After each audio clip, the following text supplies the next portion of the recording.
Getting to Know the North Koreans, by Benjamin Fulford, August 2, 2021, notice to readers. So that I may take my annual sabbatical in the Canadian wilderness, the next several reports will be pre-written. They will focus on the history of how I got involved in fighting the Khazarian Mafia. Hopefully, this will help readers get a better understanding of what is happening now. Of course, if something really big happens, we will issue an emergency report. The assassination attempts against me and the murder of many of my colleagues were part of a Nazi coup d'état that took place in the U.S. after the 11th of September 2001. This Nazi faction, led by Führer George Bush Sr., was a subgroup of the Khazarian Mafia. They were killing journalists as a part of an attempt to control the narrative, the story by which Western society was led. However, I did not figure that out until a North Korean princess showed me the evidence. Here is how it happened. I was running into serious censorship at Forbes. This started after I had run the story about the murder of the banker, that I detailed in last week's report, brought me to the attention of the people who gave orders to the Forbes family. For example, a story about Citibank, a Rockefeller company, being kicked out of Japan because it was money laundering for gangsters was killed even though my source was the Japanese Finance Ministry speaking on the record. The last straw for me came when I found out that an antivirus software company was making viruses. Forbes killed the story, telling me I was unreliable, when in fact the story was killed because Steve Forbes had been given $500,000 by the antivirus company, according to a Forbes whistleblower. In any case, I was sick of writing business pornography and decided my next career move was to shift to writing books.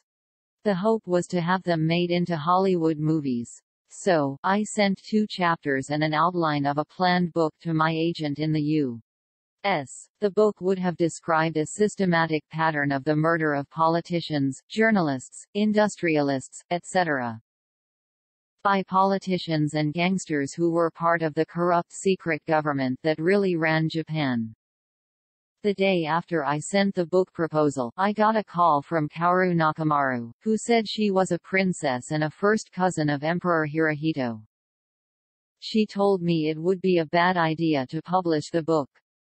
Obviously she was connected to people who were reading my mail, so I decided to meet her. When I asked her how she knew what was in my book proposal, she said, "A goddess told me." That goddess would be Amaterasu, the reigning deity of the Japanese security police. When I met Nakamaru, she said, "You understand all about the corruption in Japan, but you know nothing about the real source, which is in the West." She then gave me a 9.11 truth video. At the time, I thought, oh my god, this is one of those anti-Semitic movies about 9/11 that I read about in the New York Times. I had no intention of watching it, but she kept pestering me until I did.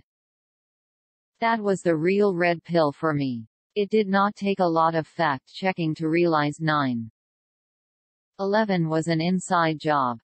From a missile hitting the Pentagon without breaking the second-floor windows and leaving no plane debris, to a BBC reporter with Building Number 7 visible in the background saying it had already collapsed 20 minutes before it actually did at freefall speed, the evidence was undeniable. The real problem was wrapping my mind around how incredibly large a group would be needed to carry out a campaign like this. The implications were truly mind-boggling. It was only by looking at historical events that I realized such false flags were being commonly used as excuses to start wars. For example, the sinking of the innocent passenger vessel Lusitania in 1914 was used as an excuse to demonize the Germans and get the Americans to join the British in World War I. It was not until 100 years later in 2014 that the British admitted publicly the Lusitania was transporting arms and was, therefore, a legitimate military target. Historians note that ads in newspapers warned passengers prior to the ship being sent into the vicinity of German U-boats as a sacrifice. In 2001, the people who controlled the U.S. were using 9.11 as an excuse to invade the Middle East, yet again. In my still naive worldview, I figured that if people found out the truth, there would be a revolution. After I published front-page articles for major Japanese magazines listing evidence that 9/11 was an inside job, I held a press conference at the Foreign Correspondents Club of Japan to present the evidence to the international media.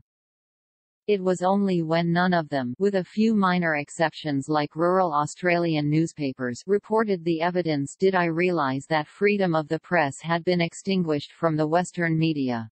Nobody at the FCCJ or in the Western press debated me or presented evidence showing I was wrong. Instead, all sorts of people I never knew suddenly started a systematic campaign of character assassination against me. The general story was that I was taking drugs, believed in UFOs, and had lost my mind. I was put on a black list and nobody in the English-language press would work with me. Many editors told me they had been ordered by their bosses not to publish my stories. Fortunately, I had published books in Japanese that sold well and provided me with an income. I was also introduced to a Japanese author by the name of Oda Ryu. He explained to me that he had been approached by a group of Japanese who had studied Western power structures before and during World War II. He used the material they had provided to publish his books. What Oda said was mind-boggling at the time. It was talking about how the West had a secret government run by families like the Rothschilds and the Rockefellers. This may be common knowledge now, but, at the time, around 2005–6, when I did an internet search about the Rothschilds, I found exactly one sentence about them on the entire web. It was from an Israeli chat room where one participant mentioned a rumor that the Rothschilds were involved in the formation of Israel. As far as our reputed overlord David Rockefeller was concerned, he was number 300 or so on the Forbes richest list and considered to be a person of the past. I had to go back to the 1918 edition of Forbes to find out the real story. It turns out John Rockefeller I had suddenly become poor overnight by donating all of his fortune, around $300 billion in today's money, to a foundation.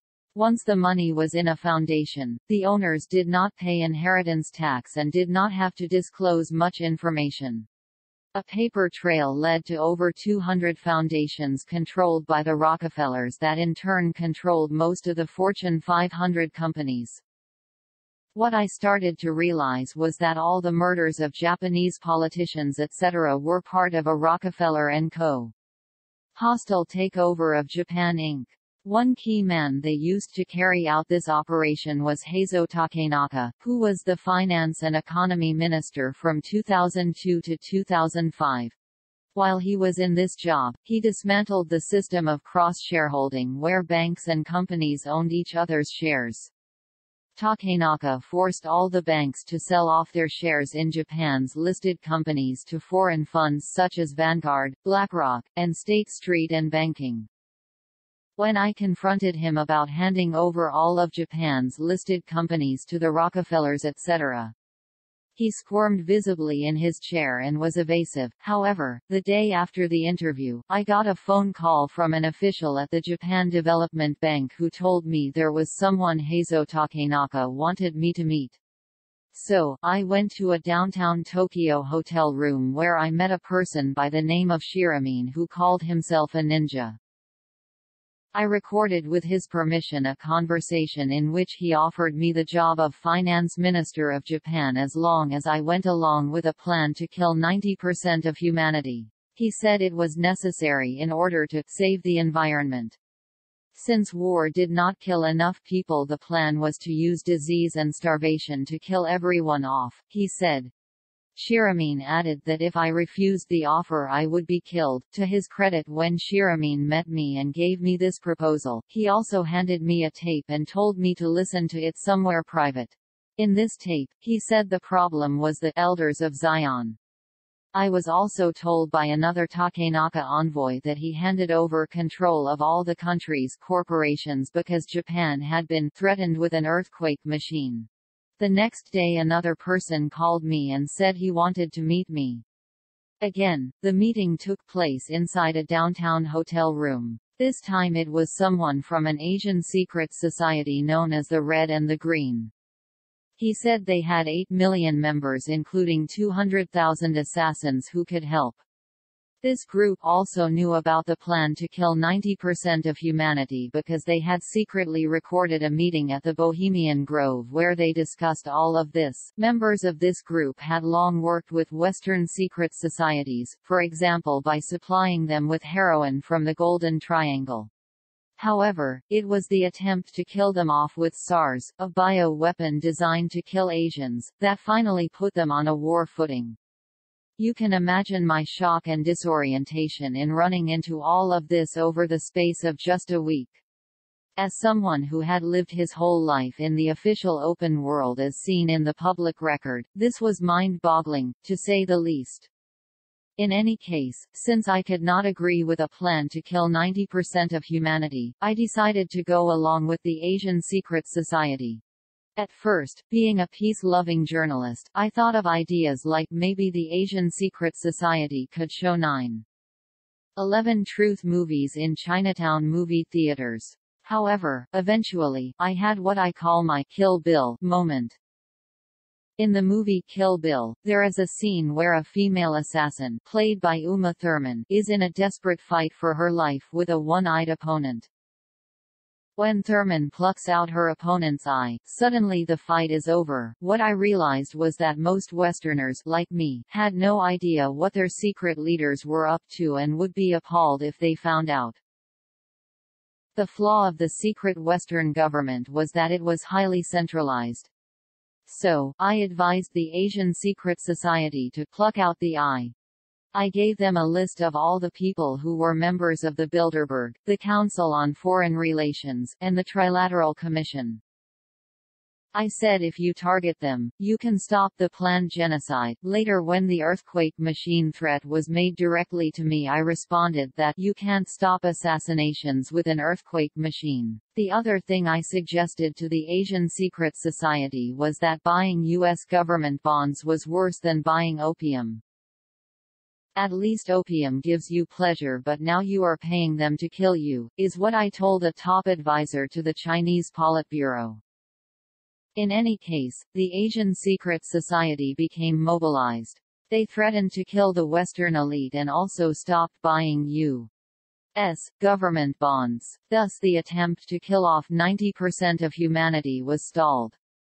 This was the real background to the so-called Lehman shock, financial crisis of 2008, and the birth of the Obama administration. However, the secret war had only begun. A lot of new players emerged from the shadows following these events. Next week I will talk about how I met David Rockefeller. I will also discuss meeting such groups as the Black Sun, the Illuminati, in 2 flavors, the secret space program Nazis, the Russian FSB, and former MI6 head Drive. Michael van de Meer.